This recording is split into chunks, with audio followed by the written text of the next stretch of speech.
What's up, everyone? Matt Gajewski here, back again with the Odd Shopper channel. Today, we're talking some Week 6 college football, the Friday night 4-game slate.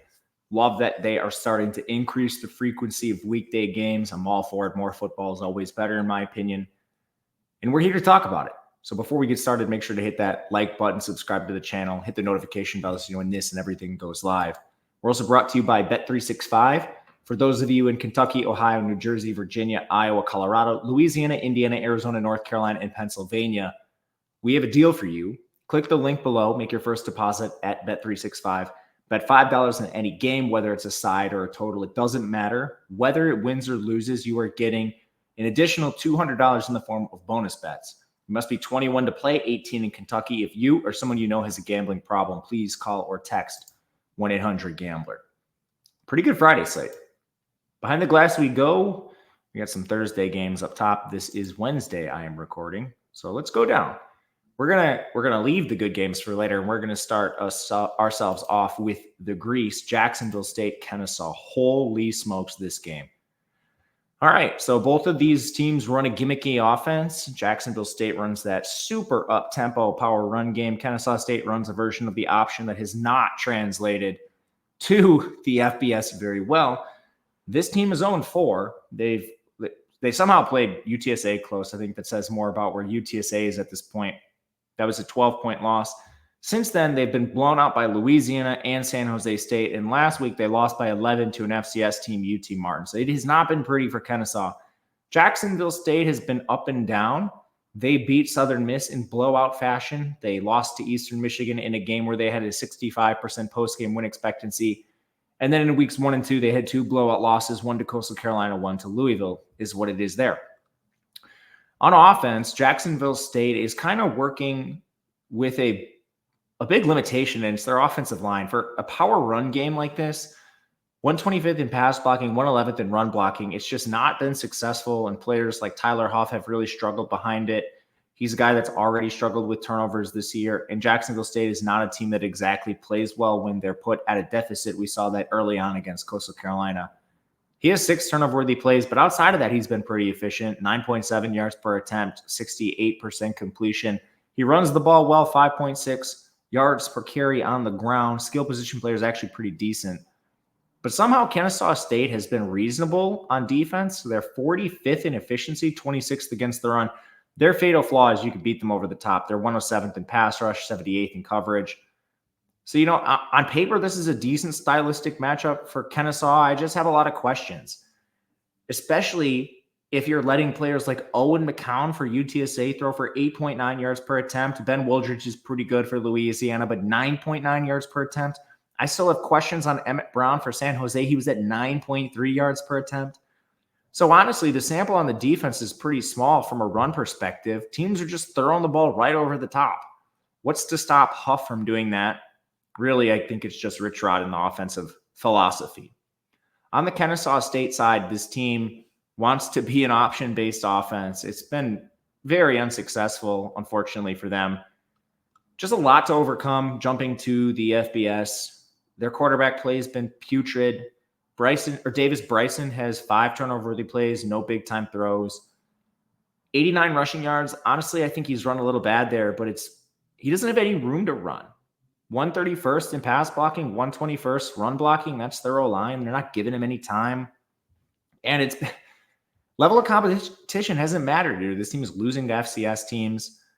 Jacksonville State's no good on defense. They're 128th overall, 105th against the run, 131st in pass rush, 122nd in coverage. My numbers actually like Kennesaw State here once you get to like the 16.5, so you can see on the screen. I still think I'm going to need a 17 to entertain this. I've just seen Kennesaw State play this year. They're live to get shut out anytime they step on the field with this offense. It's a Kennesaw State lean right now. If you're playing a big spread of games this weekend, I would add Kennesaw State. Week 1, Matt probably would have already played this, but I'm going to hesitate for now and see if this doesn't get to 17. And maybe we get a better number.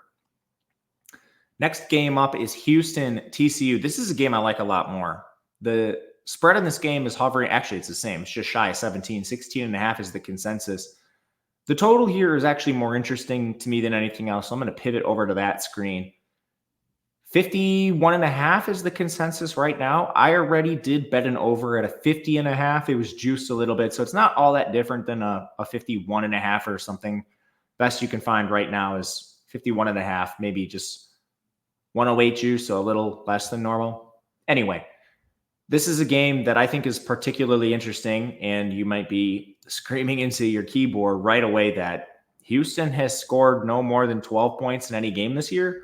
Houston has been shut out in 2 straight games. I know that. We'll get into it. TCU is the exact opposite. This team is absolutely on fire this year. They beat Stanford 34-27. FCS Long Island doesn't count. They had the crazy UCF game, which was 35-34. They lose. They lost to SMU 66-42, gave up 1 billion points on defense and special teams. And then Kansas 38-27. They're a shootout factory. And when you look at how they play, it kind of makes sense. This is a team that does play with pace. They're 17th in seconds per play. Houston's not fast. They're 117th. But at a certain point, like TCU is going to lead to extra possessions just with the offense they're playing. The defenses on both sides, especially Houston, is suspect. They're 97th overall. They don't have a pass rush, 126th there and 79th in coverage. So expecting Josh Hoover to do exactly what he does, throw it up to Betch, JP Richardson, McAllister, dominate this team through the air. Can Houston do their part is the biggest question. I think there are some signs that point to them maybe being able to do something. The offensive line has not been horrific here. 34th in pass blocking, 104th in run blocking. They've never really been a team that's been able to run the ball. But they can throw a little bit. The real problem has been their turnovers. And again, once you extend the sample long enough, like turnovers don't become as volatile. But this team actually had 240 yards. It's not great, but it's not horrifying in their last 2 games, each of them. They just ruined all their good drives with turnovers. They had 3 turnovers in each of the last 2 games. That's surely live to happen again. But again, that's still a volatile stat we're dealing with. TCU doesn't run the passer either. They're 104th in pass rush. So hopefully you have this bad TCU pass rush going up against a decent pass blocking Houston, can keep Donovan Smith and Zion Chris clean. They're platooning those guys. And their defense has been average just about everywhere else. They're 67th in total defense.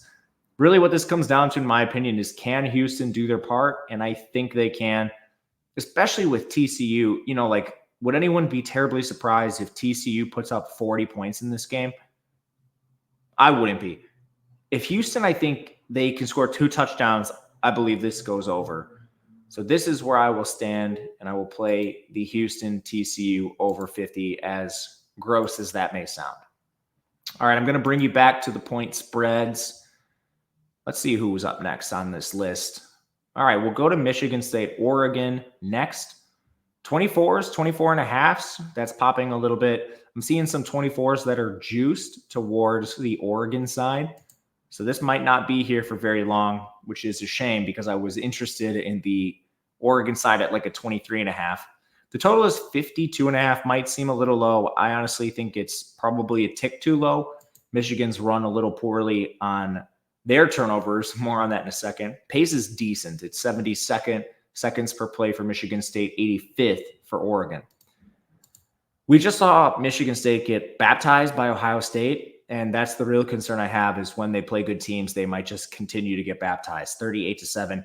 However, they did move the ball decently well, and Aiden Childs was at 8.8 yards per attempt. He just has some really bad decision-making skills at this point in his young career. 7.8 yards per attempt, not bad. 56% completion, not good, not horrible. 5 touchdowns, 8 interceptions. Underlying this, 7 big-time throws, 14 turnover-worthy plays. It's just inexcusable. You cannot put the ball in harm's way that many times. It's a huge problem for Childs. I don't know how to solve it other than maybe benching him. That's also not an option. They don't have a backup. On the ground, he's somewhat mobile, but the offensive line's not good. They're 128th in pass blocking, 70th in run blocking. They lost 2 starters already on the offensive line, so it is what it is. Part of Childs is he needs to get the ball out fast. He doesn't exactly have a lot of playmakers at receiver. His best option is Nick Marsh, who's a freshman. He's also been hurt. Oregon's defense is awesome. They're 15th overall, 10th in run defense, 6th in pass rush, 15th in coverage. If you wanted to poke a hole, they haven't played a tough schedule. That's about all you can really poke. Maddox Madsen has been average for Boise. Giovanni McCoy is, I think, a little below average for Oregon State. And you could probably say the same thing about Ethan Garbers for UCLA. So maybe their defense is a little worse. I think we'll find out when they play Ohio State next. I'm not sure if Childs can exploit this. What we do know is Oregon is a juggernaut on offense. Basically, all their struggles they've had this year, the opening game against FCS Idaho, they just missed some fourth down conversions. That easily could have been like a 70-point outing. They're pretty good on the offensive line, 38th in pass blocking, 15th in run blocking. Could be better if Matthew Bedford ever makes his return, but that doesn't seem likely.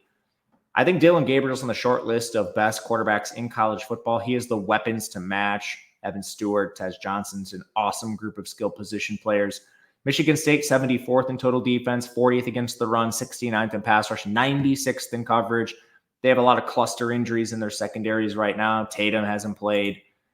Chance Rucker's been hurt. It's just a disaster back there. Now you're facing Gabriel and all those receivers. I mean, just like good luck. They match up so poorly against Oregon. They have to travel across the country to Oregon on a short week. I mean, this is a Friday game. Nothing stylistically favors Michigan State. I don't know if I'll bet this. 23.5 is my number. It looks like it's more likely to go to 24.5, but I will hold out there. The reservation I have is, Childs has looked reasonable at times when he's not turning the ball over. Even against Ohio State, that game could have been closer if Childs could keep the ball to himself. All right, let's go to our last game, and I think the most fun game on this slate. Basically, anytime UNLV takes the field right now, they're going to be must-watch TV with the playoff implications. If the playoffs started tomorrow, they would be the G5 representative. They obviously have the drama with Sluka and Allen leaving the program. And Haj Malik Williams had an awesome debut in their last game against Fresno State. And I don't know. It's such a small sample. It's really hard to make conclusions. But what we saw was awesome. Currently on his tiny sample, he has an 81% completion percentage, 11.4 yards per attempt, 3 touchdowns, no picks. Underlying that is 1 big-time throw, 1 turnover-worthy play, completely reasonable. He is super mobile. 207 rushing yards, 9.4 yards per carry already. The O-line is awesome for UNLV. 13th in pass blocking, 26th in run blocking. Ricky White's on the team still. I mean, this is an excellent rushing game combined by really good receiver play. Jacob DeJesus is sort of like he's not Deebo Samuel, but he's used like that. He has rushing attempts and stuff. And they've played good teams. I mean, they killed Houston. They beat Kansas against Jalen Daniels, albeit very luckily. There was a 13% post-game win expectancy. Jalen Daniels just couldn't keep the ball on his own side of the field. And then Mikey Keene, they faced him. They allowed 7.7 yards per attempt, but Fresno could not run. On defense, Syracuse comes in 52nd overall. They're 82nd against the run, which is the big concern if you like Syracuse, which I do. Syracuse, I think, has run a little poorly there because they're awesome rushing the passer 21st. How are you so bad at defending the run? And maybe it's just the fact that Marlo Wax got hurt and he's going to be out at least 6 weeks. That's a problem. He's your linebacker, the leader of your defense, and your best defender. So that might show up. They're pretty decent in coverage. I don't think UNLV has much success throwing the ball when they do. On the other side, I also think Syracuse is probably going to move the ball here as well. Syracuse is 15th in overall offensive efficiency, running that pseudo air raid with Kyle McCord. They've got an awesome play out of guys like Zeed Haynes to complement Oronde Gadsden. Trevor Pena has been solid. Offensive line is okay. They're 73rd in pass blocking, 78th in run blocking. UNLV is 67th on defense. They're not great up front either. 97th against the run, 50th in pass rush. They've excelled in coverage, but again, they've played Donovan Smith, Jalen Daniels, and Mikey Keene. Donovan Smith and Jalen Daniels in previous editions have been awesome. Those are 2 of the most turnover-worthy quarterbacks in the country right now. Both have undergone some coaching changes, so maybe that is to explain. And, Fresno actually had the same thing. Unfortunately, their head coach had to leave with some health concerns at the beginning of the year. But I like their secondary. You dive into the player personnel, like Jalen Catalon's there, former freshman All-American with Arkansas. I always mention his name. At the end of the day, this is still likely to be the second most talented team, if not the first, that UNLV has faced this year. The Kansas game with Jalen Daniels and those receivers, they should have lost. Again, 13% post-game win expectancy. How far off is Syracuse from that team? According to my power rankings, they're actually better overall. level of competition, certainly a concern.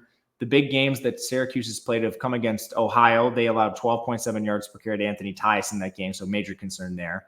They played Haynes King and Georgia Tech. They did a better job against the run in that game. And then they played Stanford, who had a lot of success running the ball. I think it's just too many points overall. I don't think a 7 is coming, so I took a 6.5. I'm happy with that number, and I will let it go. That'll do it for us today. Thank you guys for watching. If you want the Saturday slate broken down in full, myself and Ben Raza did it on this very channel. We'll have a second episode tomorrow morning, or I don't know, maybe this might come out after that actually. But if you ever want to request games for that show, you can do so in the comments, or you can reach out to me directly at Matt_Gajewski on Twitter. Until next time, good luck everyone, and we'll see you later.